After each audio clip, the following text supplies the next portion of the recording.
Bismillahirrahmanirrahim. Assalamualaikum warahmatullahi wabarakatuh. Alhamdulillahi rabbil alamin. Wa sallallahu ala sayyidina Muhammadin wa ala alihi wa ashabihi wa man tabi'ahum bi ihsanin ila yaumiddin. Allahumma aftah alaina futuhal arifin wa wafiqna taufiqas salihin wa hab lana ma wahabtahu li awliyaikal muqarrabin waj'alna minhum wa bihim wa ma'ahum amin ya rabbal alamin. Alhamdulillah, segala puji bagi Allah. Salawat dan salam semoga selalu tercurah, selalu tersampaikan kepada baginda besar Sayyidina Muhammad sallallahu alaihi wasallam, para keluarganya, para istri-istrinya, para sahabatnya, dan insyaallah kepada kita yang telah hidup di akhir zaman ini. Hadirin yang dirahmati Allah Subhanahu wa taala, pertama saya ingin ucapkan terima kasih kepada Al-Mukarram Al-Fadil Syekhi, guru saya Ustadz Afif Abdullah. Beliau Masya Allah telah berguru langsung kepada salah seorang kutub. Ya, kalau istilah wali itu ada tingkatan, ya kutub itu wali yang paling tinggi. Kalau kata masyayikh kita, kata guru-guru saya di Syam, kutub sekarang itu adalah Habib Umar bin Hafid. Masya Allah, beliau langsung berguru kepada Habib Umar bin Hafid. Alhamdulillah kita dipertemukan dalam majelis-majelis ilmu, dan sekarang saya sedang berguru pada beliau, sehingga beliau sedang ngetes saya ini, suruh menyampaikan sesuatu di majelis yang beliau dirikan, majelis ilmu nafi'. Hadirin yang dirahmati Allah Subhanahu wa taala, alhamdulillah hari ini adalah hari pertama, tadi telah disampaikan oleh Ustadz Afif. Hari ini adalah hari pertama bulan Muharram 1442. Beberapa waktu yang lalu, beberapa jam yang lalu kita telah meninggalkan bulan Dzulhijjah 1441. Ya. Kalau dalam Islam pergantian hari, pergantian waktu itu terjadi ketika maghrib. Kalau Masehi bergantinya kapan? Jam 12 malam. Ya. Kita baru beberapa waktu yang lalu meninggalkan 1441 dan sekarang kita memasuki 1442. Mudah-mudahan di tahun yang lalu Allah Subhanahu wa taala menerima amal-amal kita. Allah Subhanahu wa taala menjadikan apa yang telah kita perbuat di tahun 1441 menjadi kebaikan buat kita semua. Dan mudah-mudahan tahun ini dan 1 tahun ke depan kebaikan yang kita perbuat lebih banyak dari tahun yang lalu. Yang belum nikah tahun ini, tahun kemarin, mudah-mudahan tahun ini mendapat jodoh. Amin. Banyak yang belum nikah di sini. Yang sudah nikah ditambah lagi anaknya, istrinya, wallahu alam ya. Amin, Allahumma amin. Hadirin yang dirahmati Allah Subhanahu wa taala, tadi telah disampaikan oleh Ustadz Afif, inna iddatash syuhuri 'indallah 12 syahrun fi kitabillah. Ini namanya muwafaqah. Jadi satu materi ternyata yang saya siapkan disampaikan duluan sama Ustadz Afif. Ya. Kalau kata Allah Subhanahu wa taala, bulan yang Allah akui dalam Al-Quran itu ada 12. Inna iddatash syuhur, sesungguhnya jumlah bulan dalam Islam itu ada 12 bulan. 12 syahrun fi kitabillah. Yauma khalaqas samawati wal arda minha arba'atun hurum. Allah sudah menentukan 12 bulan ini ketika Allah Subhanahu wa taala menciptakan langit dan bumi. Ya. Tahun Hijriah dimulai kapan? Ketika hijrahnya Rasulullah sallallahu alaihi wasallam dari Mekah ke Madinah. Itu dihitung 1 Hijriah. Tapi ketika itu belum ada 1 Hijriah. 1 Hijriahnya nanti ketika sahabat Umar bin Khattab radhiyallahu anhu menjabat sebagai khalifah. Suatu ketika Sayyidina Umar bin Khattab mengirim surat kepada salah seorang raja, kemudian dibalikin suratnya. Dia nggak terima. Kenapa? Karena dalam surat itu nggak ada tahunnya, gitu. Akhirnya Sayyidina Umar bermusyawarah kepada para sahabatnya, ditentukanlah satu Hijriah dari peristiwa hijrahnya Rasulullah sallallahu alaihi wasallam. Sebelum ada tahun Hijriah, bagaimana para sahabat, bagaimana orang-orang dahulu menentukan tahun? Menentukan tahun dengan peristiwa besar yang terjadi di tahun itu. Ya, walaupun belum ada tahun Hijriah, tapi ketika itu sudah ada bulan Muharram, bulan Safar, ya, sudah ada dari zamannya Nabi Musa sudah ada bulan Muharram. Tapi belum ada tahunnya. Tahunnya gimana? Dengan mengingat peristiwa yang terjadi ketika tahun itu. Misalnya Rasulullah sallallahu alaihi wasallam kapan dilahirkan? Tahun gajah. Ya. Bukan tahun sekian sebelum Hijriah misalnya. Tahun gajah. Kenapa? Karena ketika itu terjadi peristiwa penyerangan Ka'bah oleh Abrahah yang membawa pasukan berkendara gajah. Itu adalah tahun Hijriah. Ya. Inna 'iddatash syuhur 'indallahi 12 syahrun fi kitabillah yauma khalaqas samawati wal arda minha arba'atun hurum. Dari 12 bulan itu ada 4 bulan yang Allah sucikan, yang Allah muliakan.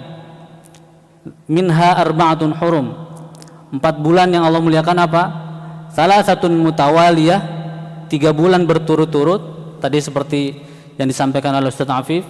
Salah satu mutawaliyah, bulan Dzulhijjah, kemudian bulan Dzulqa'dah, Dzulhijjah, kemudian Muharram. Salah satu mutawaliyah wa Rajabun mubarak ma baina Jumada wa Sya'ban. Dan yang keempat adalah bulan Rajab.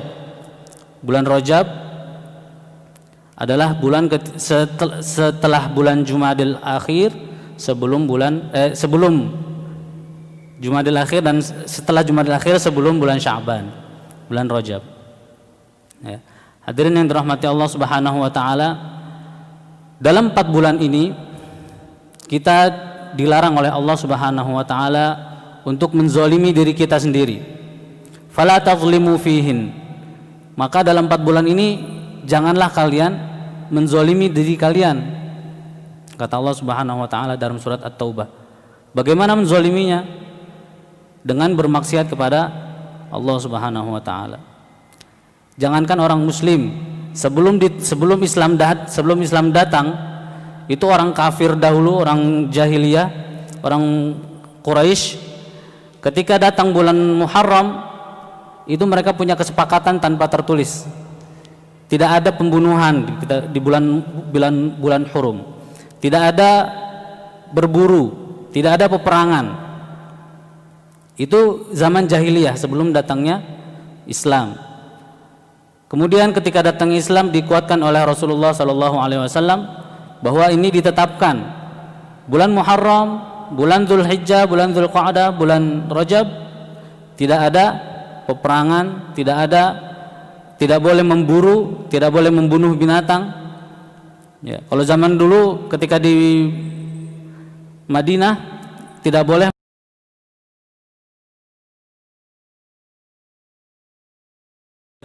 di wilayah haram itu tidak boleh membunuh binatang, apalagi ketika bulan Hurum, 4 bulan Hurum.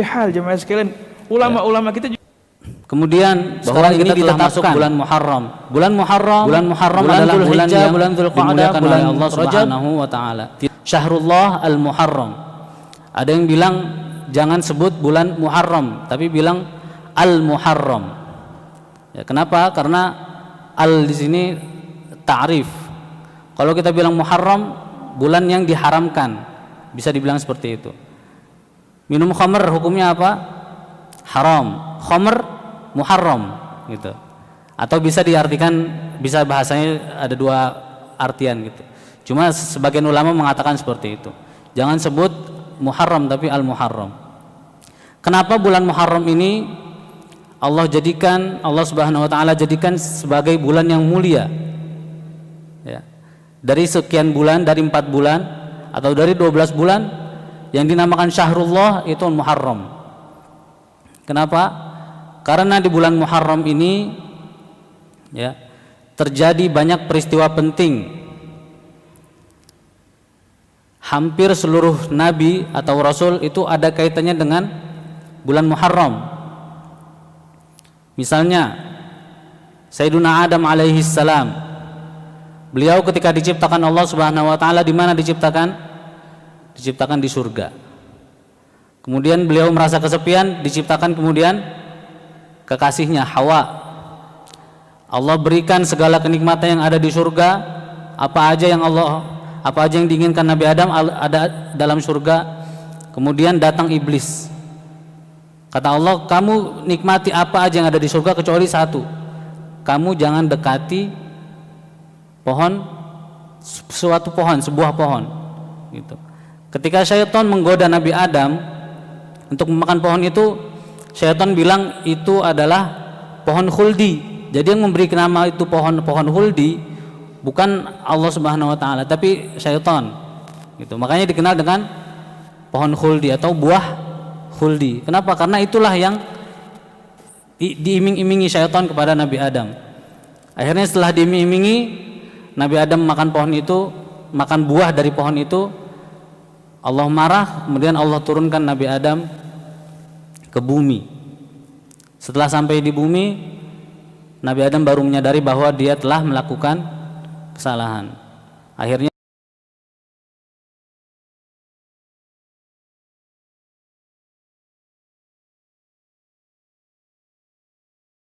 selama 40 tahun dan berdoa, wa illam taghfir lana wa tarhamana lanakunanna minal khasirin. Makanya dikenal dengan istighfarnya Nabi Adam. Itu istighfar Nabi Adam. Rabbana zalamna anfusana wa illam taghfir lana wa tarhamana lanakunanna minal khasirin. Dan di hari 10 Muharram lah Allah Subhanahu wa taala mengampuni Nabi Adam. Muharram 1. Kemudian ada istilah istighfarnya Nabi Yunus. Ya. Nabi Yunus ketika berdakwah kepada umatnya, beliau berikan ancaman kepada umatnya, kalau kalian tidak beriman maka akan datang azab dari Allah Subhanahu wa taala. Makanya dikenal dengan umatnya malah nantangin, kenapa akan sekarang aja azabnya datang gitu. Kata Nabi Yunus, nanti akan datang. Kenapa nanti, sekarang aja datang gitu. Kurang ajar nggak tuh umat Nabi Yunus. Akhirnya karena Nabi Yunus telah meminta kepada Allah Subhanahu wa taala untuk diturunkan azab kepada umatnya, Nabi Yunus menghindar dari kaumnya, menjauh. Kenapa? Agar ketika diturunkan azab beliau tidak terkena. Akhirnya beliau naik ke suatu kapal dan menjauh dari kampungnya gitu. Di tengah lautan ternyata kapalnya overload apa? Kepenuhan, mogok kapalnya, nggak bisa jalan, harus dikurangi muatannya. Akhirnya diundi sama penghuni kapal, ya, diundi, keluarlah Nabi Yunus. Diundi lagi sampai 3 kali, Nabi Yunus terus keluar namanya. Akhirnya dilempar Nabi Yunus ke tengah lautan. Di tengah lautan dimakan oleh ikan nun namanya, atau kita bilang ikan paus, ikan yang sangat besar. Di dalam ikan paus, Nabi Yunus alaihissalam baru menyadari kesalahannya, bahwa dia telah kurang adabnya dari Allah, telah kurang adabnya kepada Allah Subhanahu wa taala. Dia tidak percaya bahwa dia akan diselamatkan seperti itu. Akhirnya itulah yang Allah sebutkan dalam Al-Qur'an, zulumatun salas, berkumpul 3 kegelapan ketika Nabi Yunus sedang berada di dalam perut ikan paus. Kegelapan dasar laut, kegelapan perut ikan paus, dan kegelapan malam hari. Apa itu namanya? Petang ya. Gelapnya gelap gitu, sangat gelap.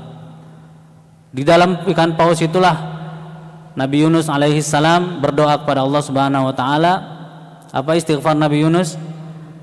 La ilaha illa anta subhanaka inni kuntu minadh dhalimin. Ketika Nabi Yunus berdoa dengan doa tersebut, ikan pausnya kesakitan, perutnya naik ke atas, akhirnya dimuntahkan Nabi Yunus. Dan itu terjadi ketika bulan Muharram.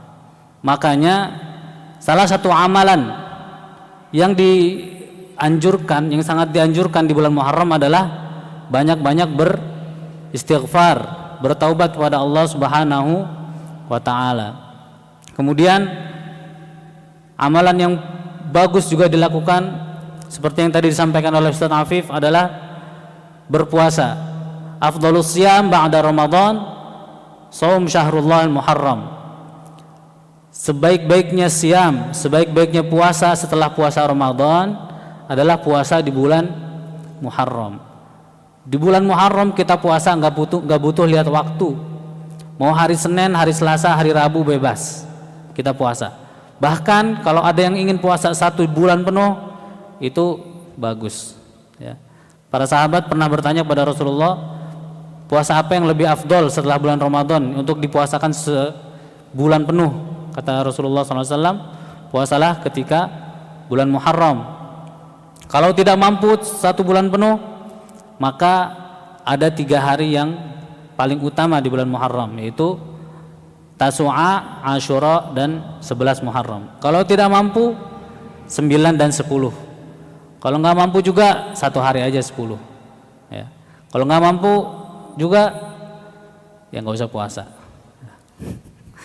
Kalau nggak mampu gimana lagi ya? Gitu. Tapi masa kita masih muda nggak mampu? Ya. Kemudian kisah ketiga yang terjadi ketika bulan Muharram adalah diselamatkannya Nabi Nuh alaihi salam dari banjir bandang yang sangat besar. Nabi Nuh alaihi salam berdakwah kepada umatnya selama berapa tahun? 900 tahun. Umur Nabi Nuh berapa? 1050 tahun. 50 tahun Nabi Nuh hidup, kemudian diangkat oleh Allah Subhanahu wa taala menjadi rasul. Beliau berdakwah selama 900 tahun sampai terjadinya banjir bandang. Banjir bandang surut, Nabi Nuh hidup selama 50 tahun. 50 tambah 900 tambah 50, jadi 1050 tahun. Selama 900 tahun Nabi Nuh berdakwah, cuma ada 80 orang yang mau ikut ke dakwahnya Nabi Nuh alaihissalam. Ya. Setiap kali Nabi Nuh berdakwah, umatnya itu selalu nutup kuping. Ya. Inni da'autu qaumi lailan wa nahara.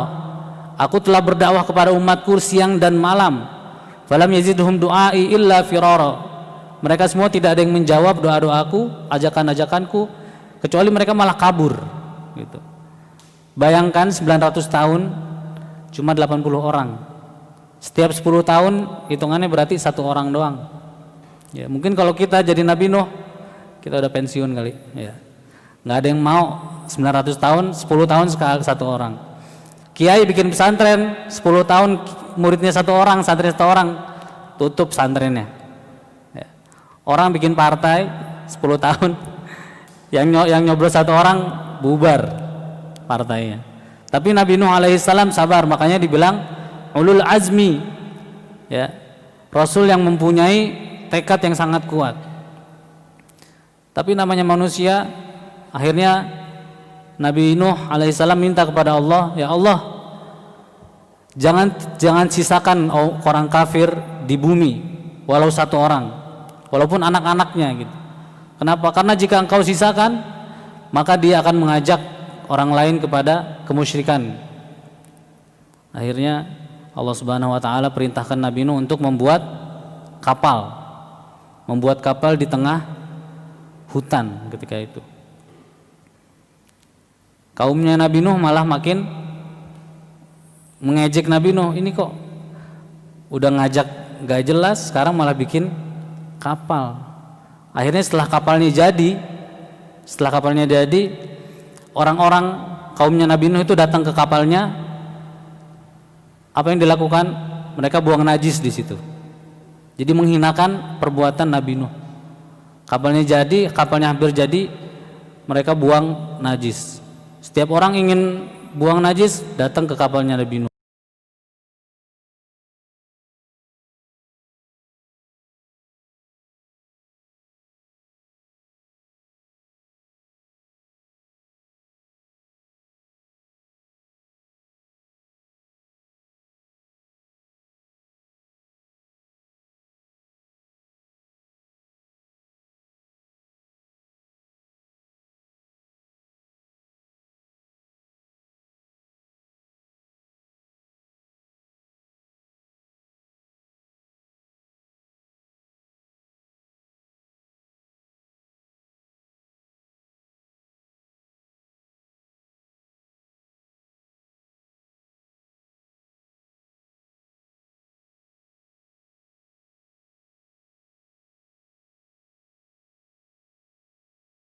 sesuatu itu tidak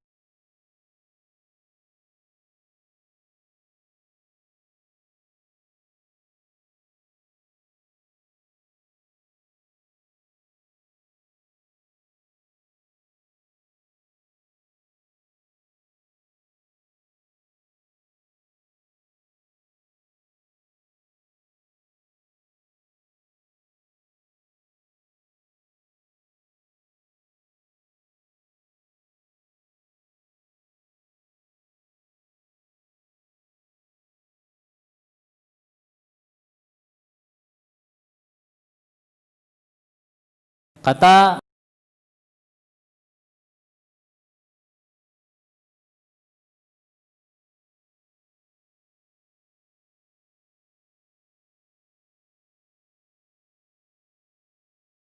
ke 1442, artinya umur kita semakin berkurang, ajal kita semakin dekat gitu.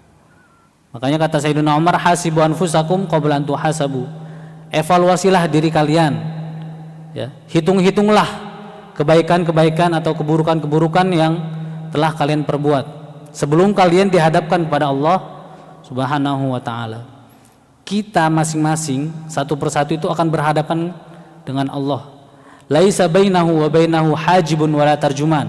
Tidak ada antara kita dengan Allah nanti itu sekat, 1442, tidak ada penerjemah. Artinya ya, kalau misalnya sekarang Jokowi sama presiden yang lain ngobrol, bahasanya beda, ada terjemahannya ya. Atau kita mau ketemu dengan orang besar, ada perantaranya ya. Nanti suatu saat, dan itu akan terjadi, kata Imam Ghazali,